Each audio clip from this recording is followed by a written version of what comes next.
All right, so here's a little wood cutting update. So I've hauled a couple more loads of wood up here to my pile. I split about a cord and a half yesterday, and now I'm back on it here tonight. Had to do a little landscaping today, but now back on the wood. I've got a couple more lights set up out here.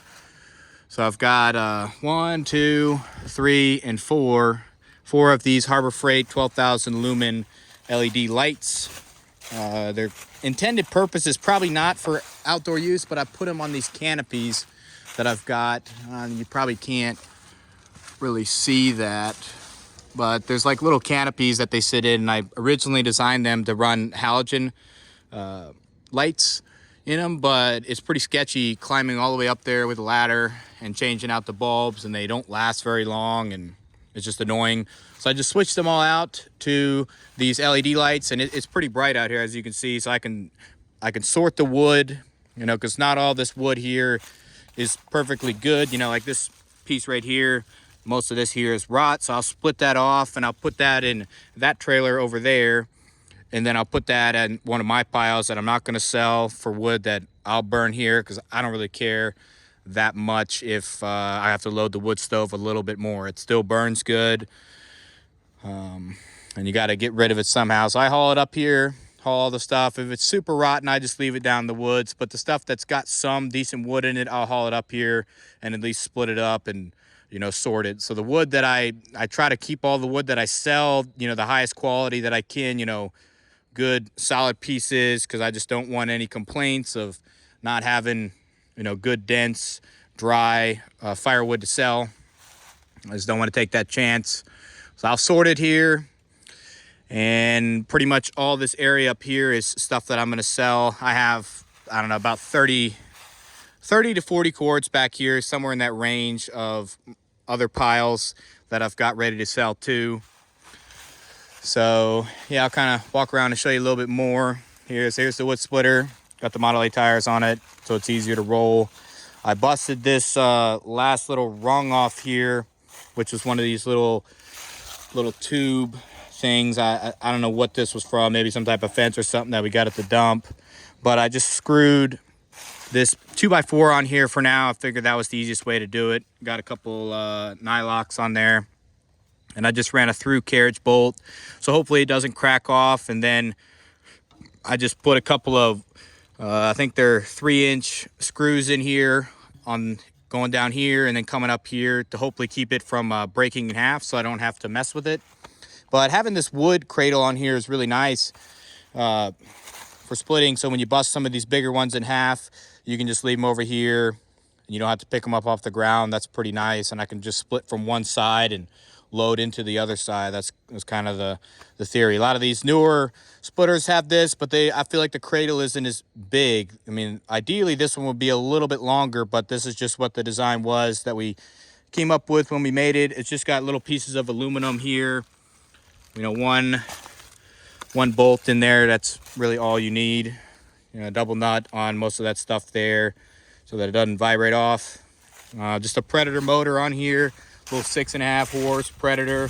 I can run this motor just a teeny bit faster. It's a rigid mount, but I can run it a little bit faster than the old Briggs & Stratton motor that was on here. Apparently my dad, he rebuilt that motor like 3 times. So it just gives you an example of how much wood that this splitter has split. I would say 500 cords or something in that range is probably the amount of wood that this splitter has split.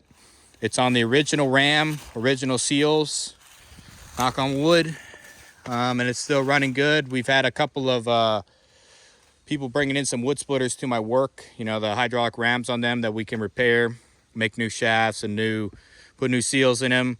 And I'm just really not impressed with, what I see from some of these newer splitters. They don't last as long as this one. And this one's probably 40 years old. Only thing that went bad on is the motor.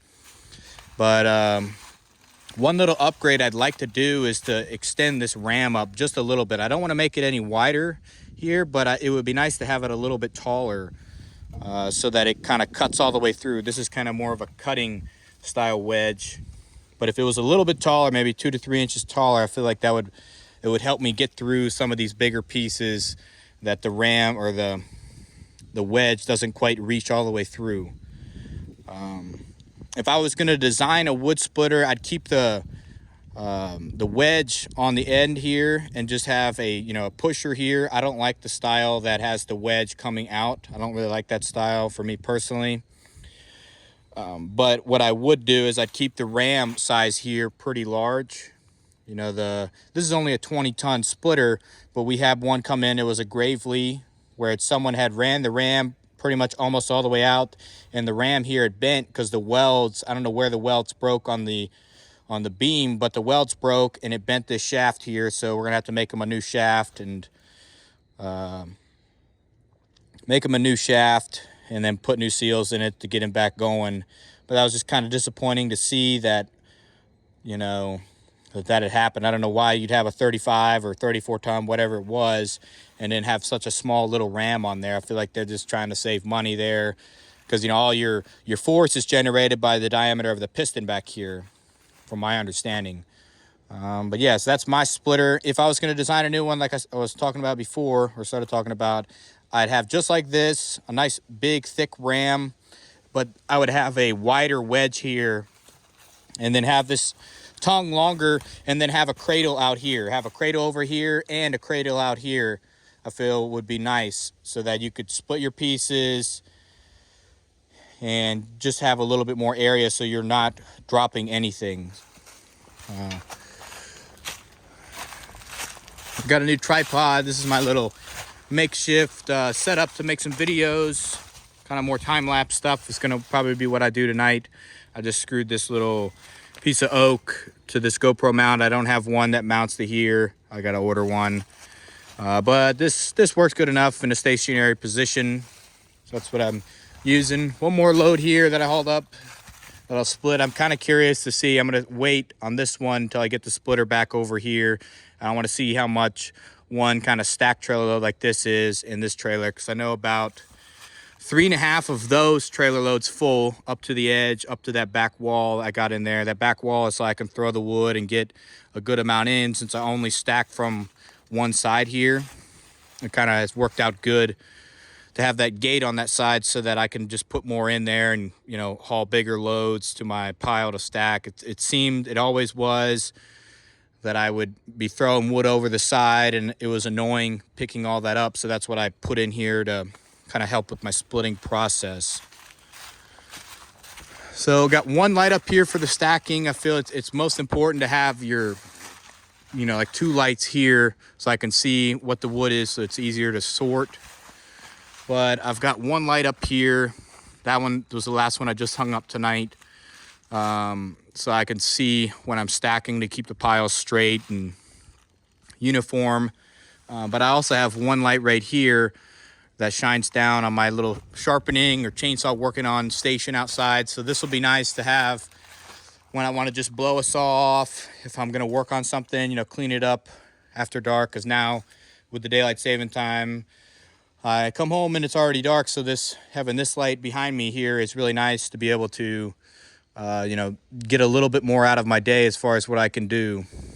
This is a long time coming. I've been wanting to do that for a long time, but I finally just pulled the trigger and did it.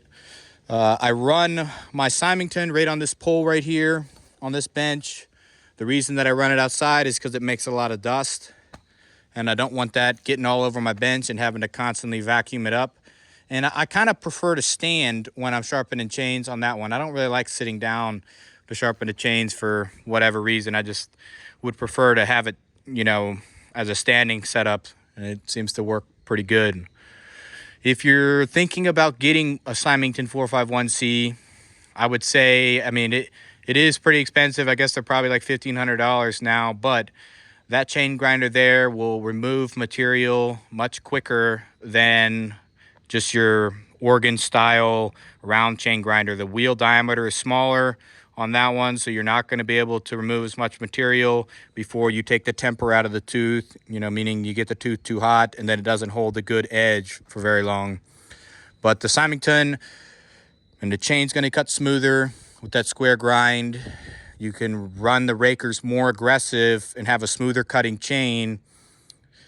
So overall, I'd say it's better. If you're cutting, I would say more than 5 cords of wood a year, that'd be kind of my limit as far as where I would pull the trigger on it. Or if you're just someone who really enjoys, sharpening chains and, getting that super fast cutting chain, then that would also be an option. But if you're cutting more than 5 cords of wood, I'd say it's definitely worth the investment to get that chain grinder, because it just sharpens so much easier and it's a lot more consistent than a round chain grinder. When I used to sharpen on my little organ chain grinder in there, I never could get a chain that would really cut any faster than how it cut out of the box. So that was kind of something that always frustrated me. Why can't I get it to sharpen any better, cut any faster than how it did out of the box? But this chain grinder, once you get it figured out, you will consistently get better results every time. You get that corner of the wheel into the corner of the tooth. You remove enough material so that that whole top plate and that side plate is completely sharp. It'll be sharp every time. So yes, I'm gonna get off here and get on the wood splitting. That's it for now. Thanks for watching.